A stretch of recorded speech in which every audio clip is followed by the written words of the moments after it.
All right, so, hi guys. Hi. How's everybody doing on this lovely Wednesday? I have a 6-month-old at home, so I will talk about him probably frequently, but you know how it goes, waking up at 1 and 4, and you know, the whole thing. So you're gonna have to bear with me tonight. So, you all are here for Isolation, the new drug of choice. And the main reason why I started this talk is because I treat teenagers and their families at a partial hospitalization program. And one of the feedback that I just continuously was hearing from families is that this is my kid. My kid sits in their room and they watch Netflix and they are on their phones all of the time. They never put their head up from their phone. When I try and tell them to put their head up from their phone, they typically yell at me. And God forbid I try to take away the phone that I pay for every single month for them, they will turn into a demon, right? And so I started really exploring this with kids and started to recognize sort of this commonality of what was happening with these teens. So we're gonna talk a little bit about that. So, this is sort of what socialization looks like now. And this is what it looked like when I was a teenager. We would go bowling. We went to the Villanova skating rink. Remember that, Dad? He would take me to all of those dances. DJ Howard. Right. I got the little DJ Howard card. It was like a whole thing. When you know, other people, right, when they would socialize. And this is the thing, right, is that the problem that we're up against is that like the socialization that only takes place on their phones is actually socializing, right? And one of the things that parents always talk to me about is this idea that, you know, when they were younger, they would take the phone with the cord and then go and lock themselves into their room, right, with a long cord and then like, you know, the whole thing. So that was for them, their way of socializing. And then, you know, you have these pictures that are side by side of all these guys reading newspapers like this on the train, and then everybody else is on their phones, right? Have you guys seen that side by side? So it's similar, right? We can say that this is not, isolation is not necessarily, you know, only for iGen, which is the generation that are teenagers now is what they like to call them. What we also know is that parents tell me that and by the way, I'm a millennial, so I had both, where I had a lot of technology when I was a kid, but I didn't have the type of technology that they have now, where you have essentially computers in your pocket. So I was not able to communicate or socialize with people via my phone the way that they could, but I can really, really relate with it all, right? So I get to kind of come at this from both different angles. But what I can tell you is that when I used to be in high school, and my father, I'm sure, fondly remembers this, I would have a curfew, and all that I would want to do every single weekend is go out, right? I want to go out with my friends. I want to go and hang out. We would go to keggers. We would go to parties. We would do all this stuff. And now, sorry, here it is. 12 years of recovery. So. No, so, you know, basically, parents now are telling me that they feel as though they have to, like, push their kids out of the door. Do you guys ever feel that way? Like, sometimes my kids are not interested in hanging out with their friends on the weekends. I did an assessment of a kid, and this has happened now several times, where I say to the parents, so when was the last time that he hung out with friends on the weekends, you know? And they're like, I want to say maybe like a year ago, you know? Like, and it's like scary, right? And I'm like, well, what does he do on the weekends? I'm like, he plays video games, you know? And like maybe his friends will come over and play some video games with him, or he's on his phone, or he's watching Netflix, whatever that might look like. So we just started to sort of see this trend, and then I did some research into it and created this talk. Okay, so that's why we're all here. Okay, let's talk about rats. Isn't that fun? Okay, so when we psychologists, psychiatrists, doctors decide to test medications, what do we test them on? Rats, right? So how do you make a rat depressed? Because we have to test antidepressants, right? How do we make them depressed? Do you guys know? Isolate them. Great, beautiful. Okay, great. Most people say take away their cheese, which is funny because we're going to talk about Swiss cheese later. But, okay, good. So, what do? We isolate them. So what happened was, in the 50s, there were all of these studies that got done about drug addiction. And what they had was these rats, and they were by themselves in these cages, and they gave them cocaine. And these rats would press the cocaine lever over and over and over again until they died. Do you guys know that study? Everybody probably has read that in Psych 101. Yeah. So, kind of sad, right? Sort of fatalistic. Like, how can addicts get recovery if this is what the rats do? If we're testing everything on rats, etc. Okay. So what happened was this guy named Dr. Alexander came along, and he said, you know, all of these tests that we're doing on addiction are all of these rats that are by themselves. That doesn't make very much sense, right? Because you're giving a depressed rat cocaine. That doesn't, right? Of course it's going to use cocaine over and over and over again until it dies because it's depressed. So he said, let's create a Disney World for rats, right? So one would think that it looks like this, right? But it really actually looked a little bit more like that. So essentially what he did was he created a place for the rats to create a community and socialize with one another, okay? So they had families, they had friends, they had, like, you know, the little things that they could go in and out of. They were on the wheels, going over and over, you know. So they got to exercise, they got to mate with one another, they got to grow their families, okay? So then he decided to give them opiates. And what's interesting about the opiates is that it was water, and he had to put sugar in it because the opiates, like, are bitter, so it wouldn't really, like, kind of count, you know what I mean? So he had to put sugar in this opiate water. And he decided to give them a choice. Would you rather have regular water or sugar drugged water, right? Like, I mean, obviously, who here wouldn't choose to drink the normal water, right? So, that's just me.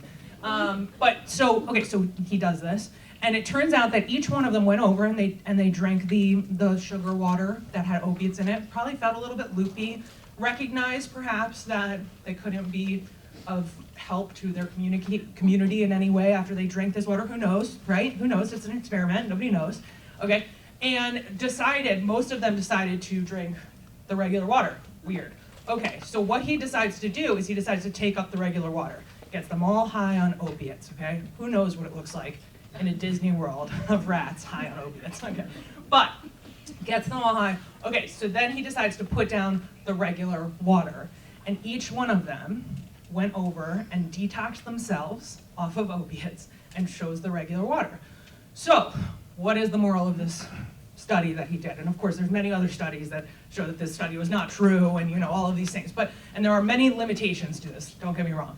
But the point is that what he recognized is that when they were part of a community that was meaningful, and they formed connections with one another, and they were with their family, and they were with their friends, they did not want to be intoxicated, right?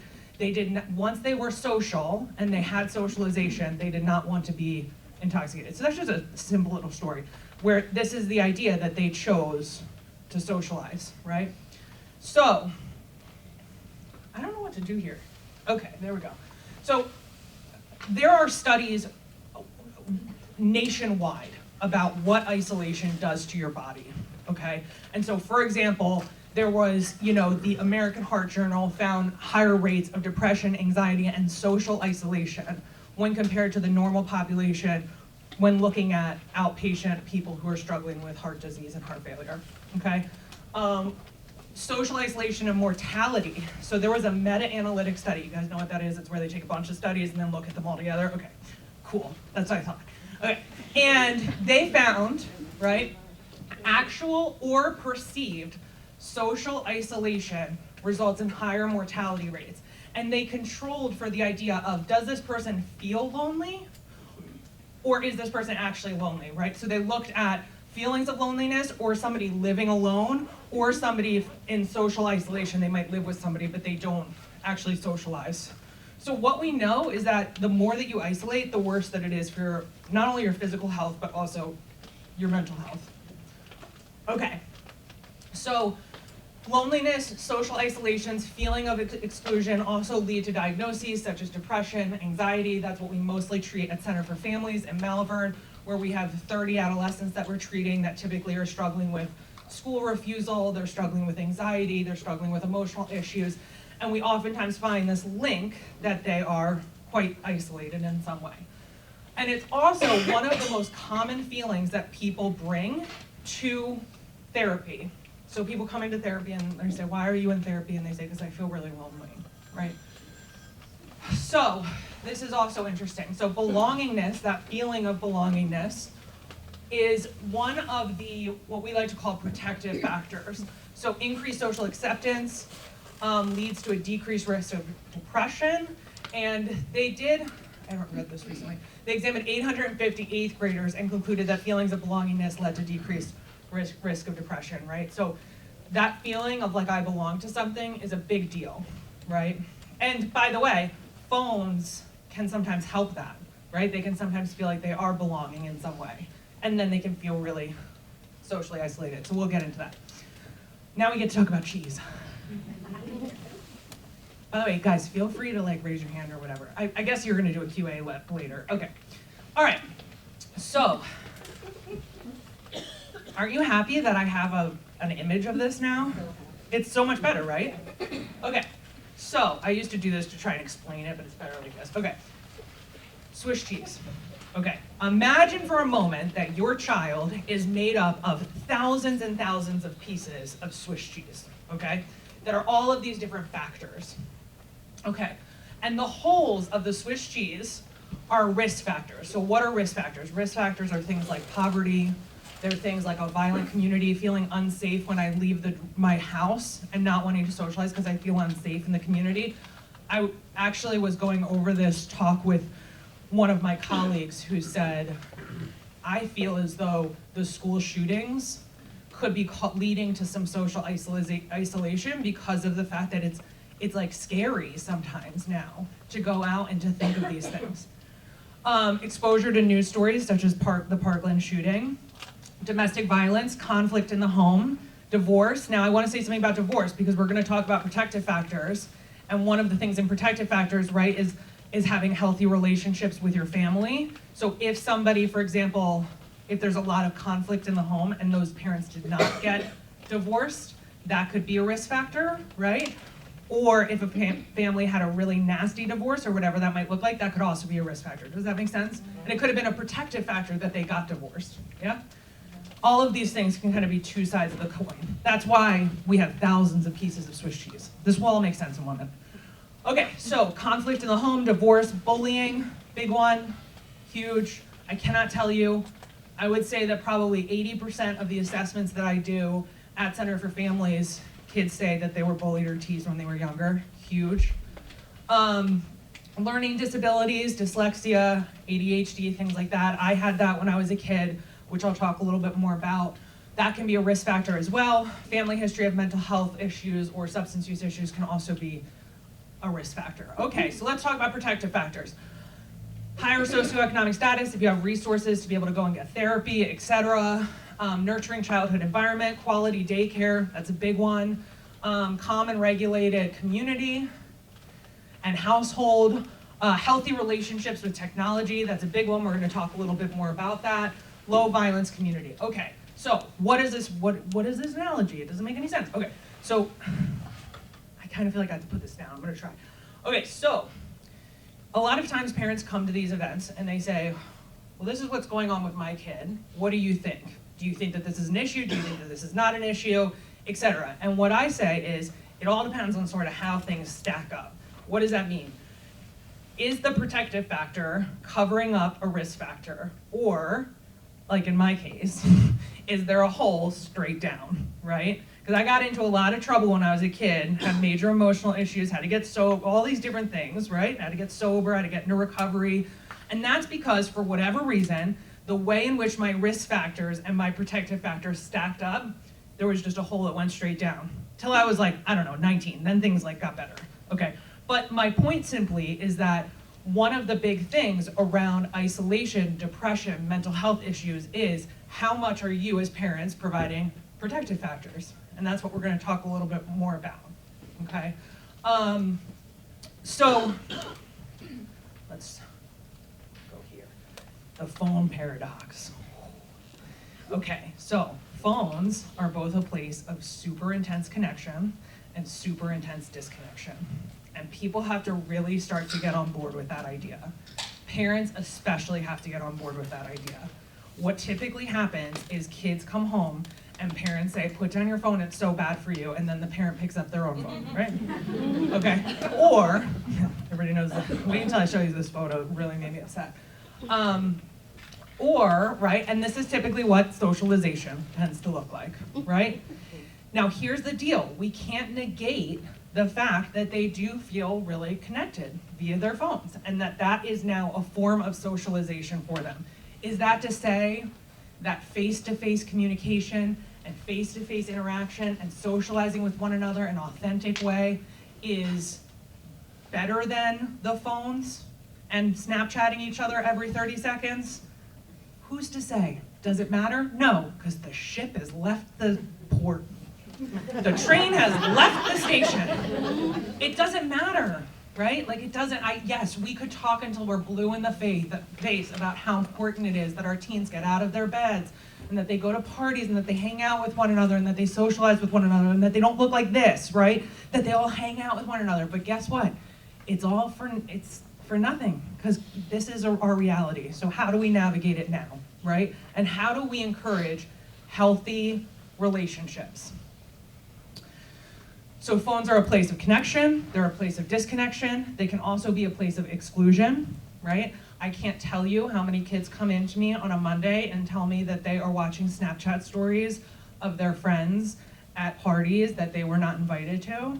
I mean, this idea that they have like an audience, right? Like now suddenly everybody has an audience of things that you're doing. Like that's crazy. Audience of hundreds of people. So now people have these audiences and it's very challenging because people then see what you're doing that you're not doing with them. So it's a place of exclusion.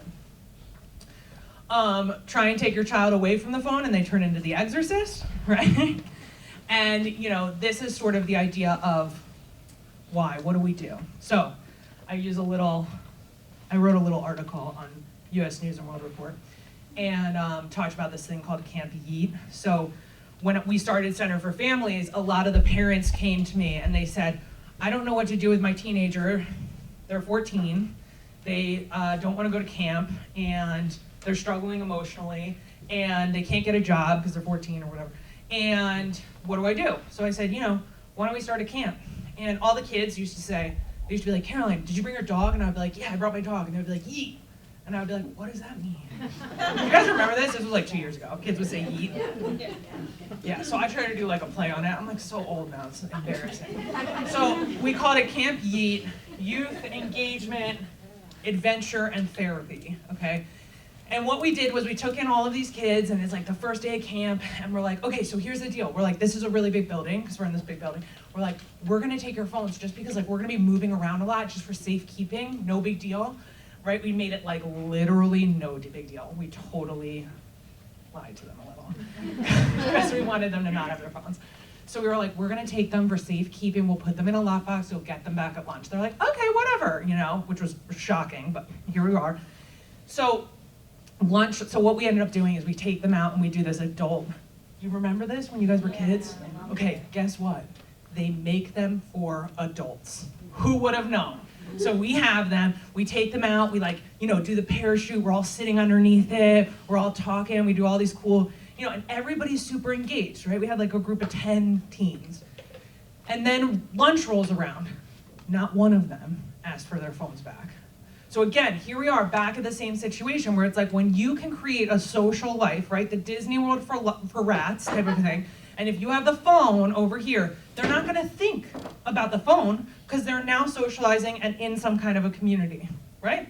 Okay, so how do we create connection while they still have their phones? That's the big kind of question, right? I'm not gonna lie to you guys. Whew. I looked these images up today in preparation for this, and I lost my breath. Like I said, I have a 6-month-old. He's huge. He's enormous. So when he's like on me and I'm on my phone, right? I was like staring at this photo, right? I was like, that's me. And I'm like, I'm going to this talk to all of you guys, and I know I can't do it. And that's like me now. And I've been doing this talk like prior to me being pregnant and everything, and I used to always be like, yeah, parents, you need to put down your phones. Like, it's really hard. Kids are so boring, right? Guys, let's just admit it, okay? Kids are boring, your phone is more interesting.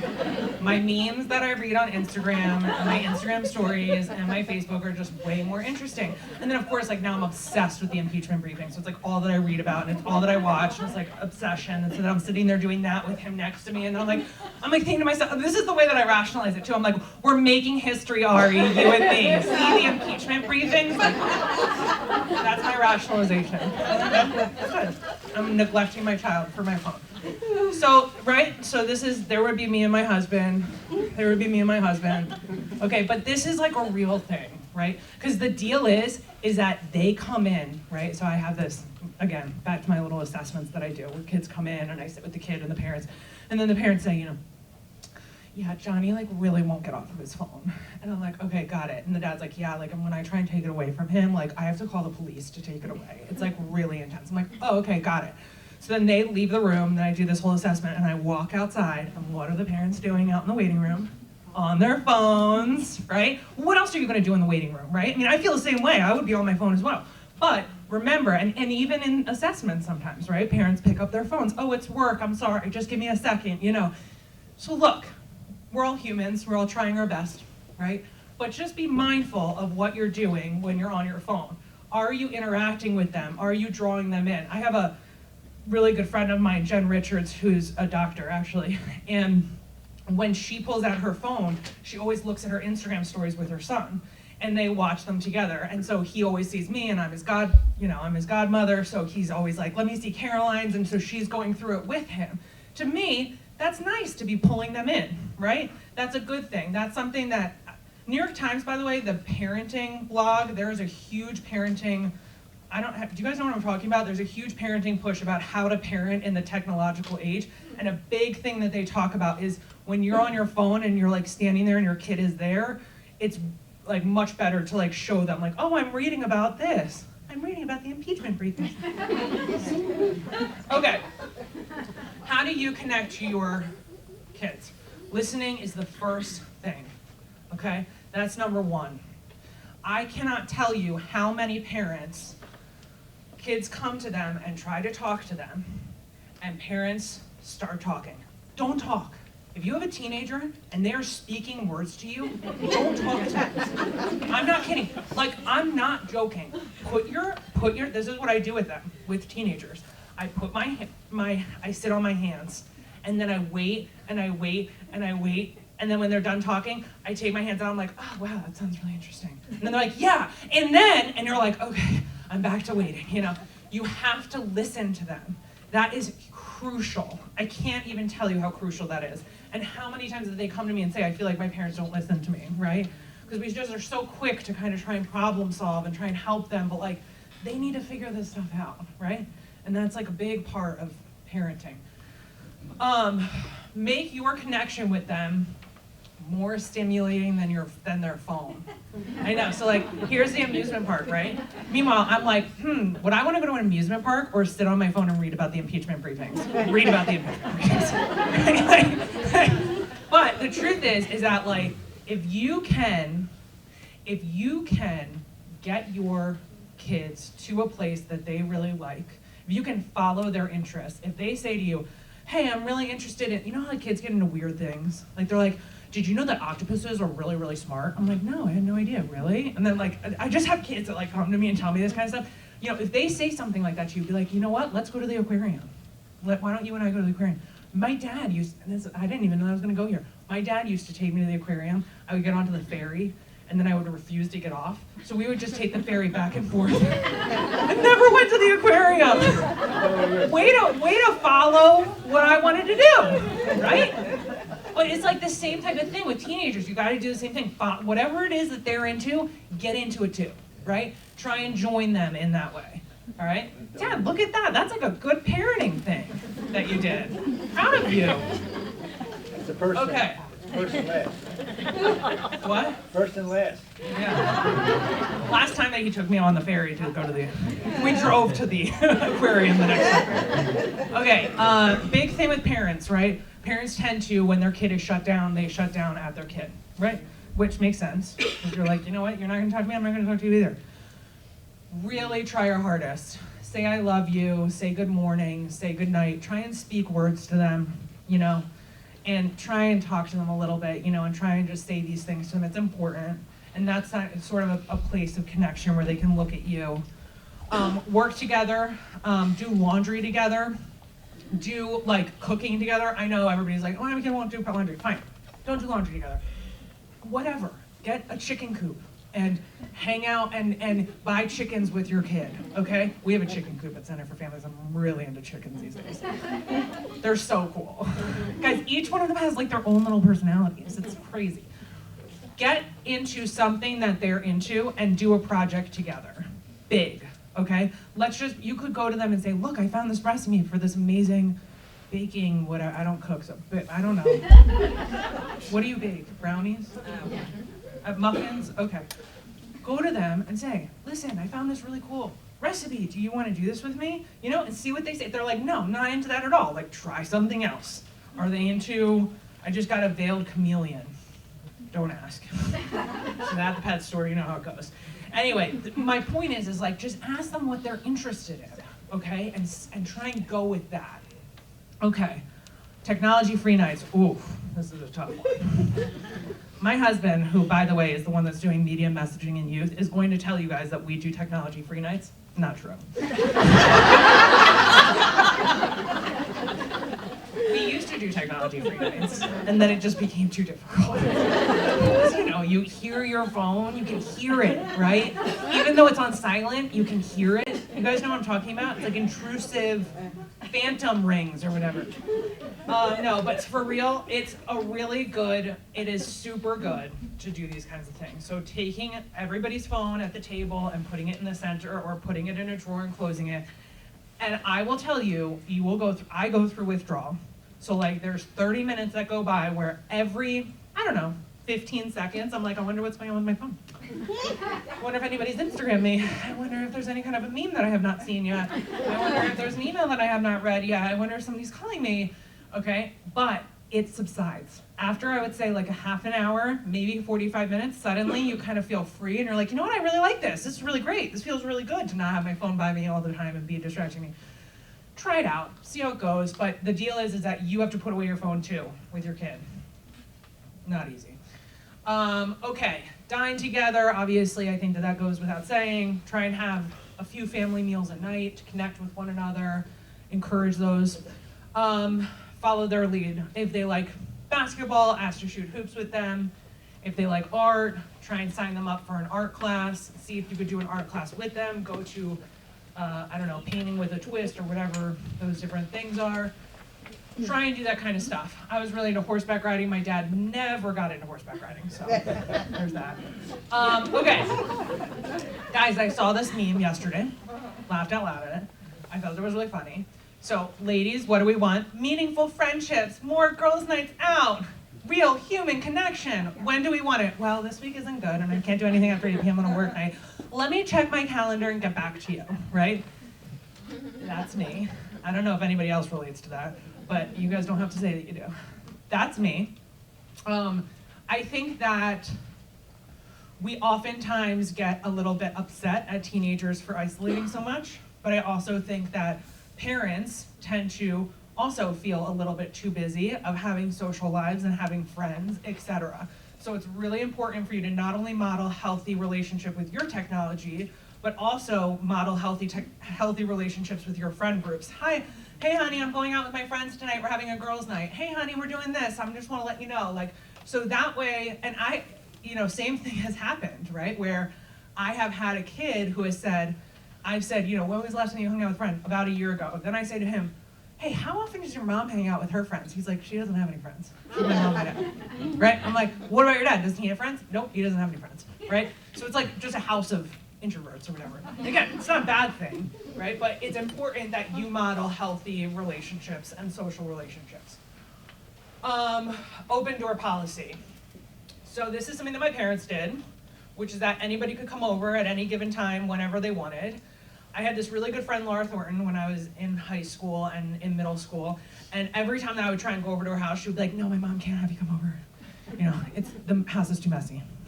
It was always the house is, does anybody know what I'm talking about? The house is too messy, my mom won't let you come over. I'm like, okay, I'm pretty sure I don't care. And, like, I was like 10 and like shoveling manure. Like, I'm pretty sure that I was talking. She's like, no, you can't come over, my mom. So she would always come over to our house. I would highly encourage, it does not matter what your house looks like. If your kids want to bring friends over, say yes, no matter what. Especially in this era, with the generation of kids right now, you have to say yes. No like, oh, let me clean up first, or don't make them feel like they're imposing by bringing their friends over. That's a big no-no, okay? Everybody got that? That's something that you guys could change like today, right? Okay, encouraging healthy friendships. So, complimenting their friend group.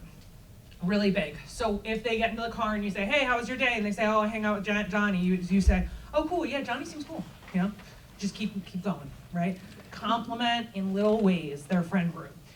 Talk about what you like about their friends. Hey, Johnny seems really good at science. What's that like? You know, is it cool? You know, see sort of what that brings out. If they begin to bring up a concern about a friend, and this is like huge. This is all about like parents putting their hands under their seat and being like, okay, I can do this. If they're like, Mom, you're never gonna believe this. Brianna went over to a boy's house and made out with him, right? Does anybody have that or no? Does anybody have relationships with their kids that will say that? Or they'll be like, oh yeah, you're never going to believe what Jack did. He drank with his friend, you know, with his brother. Okay, in those moments, sit on your hands. Just listen. Just be like, no way, that's crazy. Huh. What was that like for you? Okay, I know, it's so hard. This is what it's like being a therapist, that's horrible. I'm serious. All that you want to do is be like, are you insane? Get away from that person immediately. Why are you even talking to that person? You're so stupid. What are you thinking, right? Not a good way to go about this, trust me. I know. Okay, so you sit on your hands, and then it's really important that you don't judge them or demonize them. So let's pretend that she says, so Brianna made out with this boy. And then next week, she's like, I'm gonna go over to Brianna's house. You have to be like, okay, cool. Remember what, hey, you know, the minute that you bring up that you know about this information, it becomes ammo, and they will never come to you again, ever. They'll never come to you again about this. So do not demonize these people. Let them, the kid is figuring it out. She's doing the best that she can. This kid is trying to figure it out and doing the best that she can. Can you be a little bit on alert? Yeah, you could be on a little bit of alert. You want to see whether or not the parents are going to be home? Sure. Do that on your own. Don't say to your kid, I'm going to make sure that Brianna's parents are home. I want to make sure, whatever. No, call Brianna's mom. Don't tell your kid that you're calling Brianna's mom. Call Brianna's mom. Just say, hey, what's up? I heard my kid's coming over, blah, blah. Okay, let them figure this out, right? Because that's the whole thing. They're going from dependence to independence. You gotta kind of let them do that a little bit. And the minute that you demonize their friends in any way, you're going to become the person that's bad that I cannot trust anymore because you're demonizing this person and judging them. Can you raise real concerns if you have real concerns over some of their friends? Of course you can. You are their parents, okay? This is nuanced and complex. But my point is simply, if they're talking to you, don't talk, listen, and reflect it back to them. And if they decide that that friend is now a good person when before they were a bad person, that's okay. Don't demonize them again, okay? Okay, this is the last slide. So, ooh, did I go really long? Yeah. Oh, okay. Okay, when is it time to ask for help? That's a great question. I don't really know the answer to that question. If you're super concerned about your kid because they're voicing feelings of sadness, if they are voicing feelings of depression, feeling worthless in any kind of a way, if they're talking about feeling really anxious, if you're noticing a sudden shift in their behavior in any way, if they were going from sleeping every single night to suddenly saying that they're not sleeping at all, if they're going from being super duper happy and excited to come home to you and suddenly they're not happy in any way. Sudden shifts, big. That's a huge red flag. That means that you might have to get them in with somebody. If in any way they're voicing feelings that they feel inadequate, that they're feeling, and look, kids are gonna feel these feelings, right? That's what you're supposed to do in your adolescence. But my suggestion to parents is always go with your gut.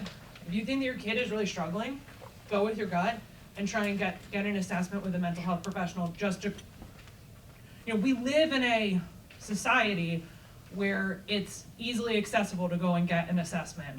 With medical assistance up to commercial insurance, it is pretty easy. You call your insurance company and you ask who's around and you go and take them in and you say, I'm concerned about this, this, or this, okay?